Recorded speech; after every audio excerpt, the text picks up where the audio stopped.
What if the most powerful feeling tool you'll ever need is already inside of you? In this explainer, we are going to unpack the science and the wisdom that shows you exactly how to unlock that potential. So let's just start with a really big question here. What if everything you've ever been told about healing is really just one part of the story?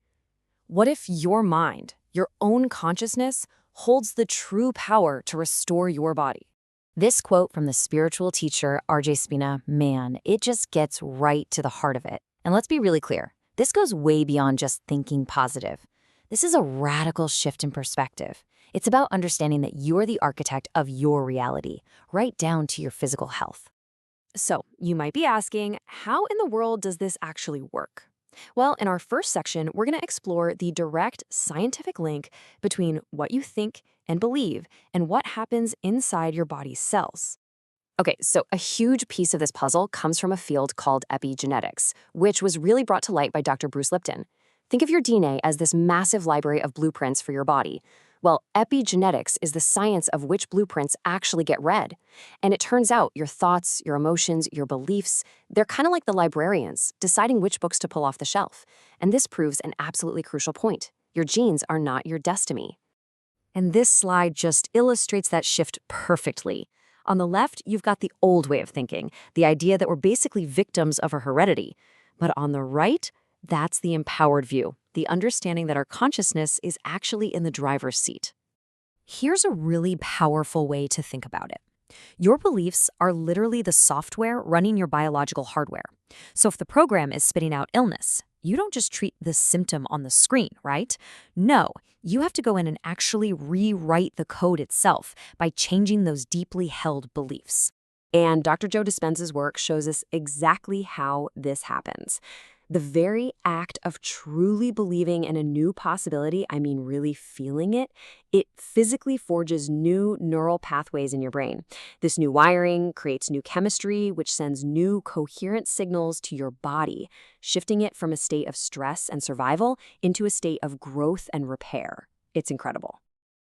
As author Gregg Braden explains, this principle, it extends beyond just our bodies. Our collective thoughts, our emotions, our beliefs, they're energetic signals that are constantly interacting with the world around us.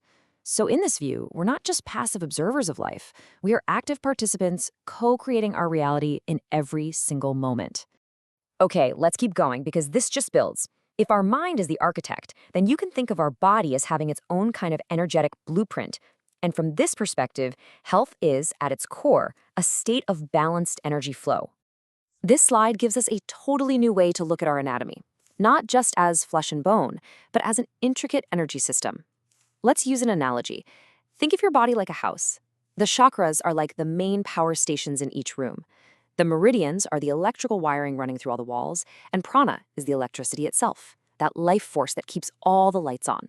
So if illness is basically a blockage in this system, like a traffic jam, how do we clear it?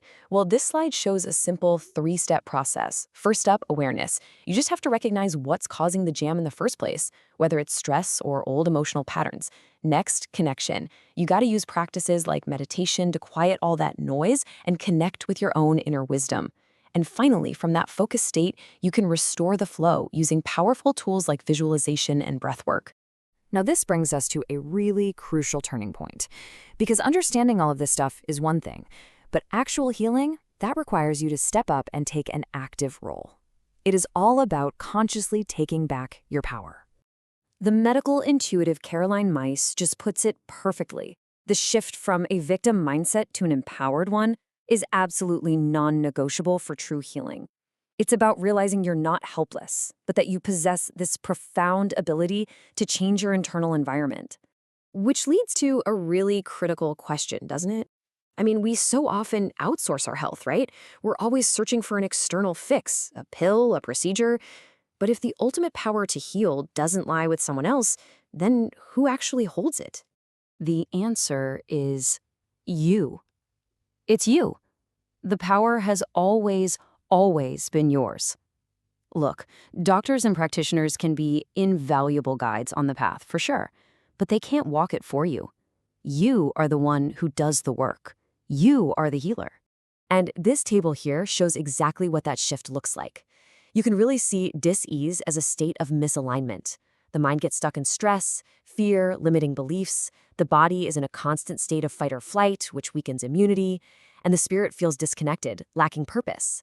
So healing then is just a return to alignment. It's making conscious choices, it's allowing the body to rest and repair, and it's living a life that feels authentic and joyful. So let's start to bring this all together. What does this journey back to our natural state of health actually look like? What is this path to wholeness? I love this quote from RJ Spina because it's so important. Healing isn't about adding something you don't have. It's about removing the interference, the limiting beliefs, the unresolved emotions, the energetic blockages that are preventing your body from doing what it's already naturally designed to do, which is maintain health. So how can you start this journey, like right now? Well, here are 5 really powerful first steps you can take. First, just start to question your limiting beliefs. Get curious about them. Practice becoming aware of your body's energy. Try listening to your illness as a messenger, not an enemy. What is it trying to tell you? And above all, just start making small, conscious choices every single day that bring you back into alignment. And we'll end with this thought. Everything we've talked about, all the science and all the wisdom, it all points to one profound truth. Your consciousness is the ultimate medicine. So the real question isn't whether you have this power, it's how will you choose to use it starting today.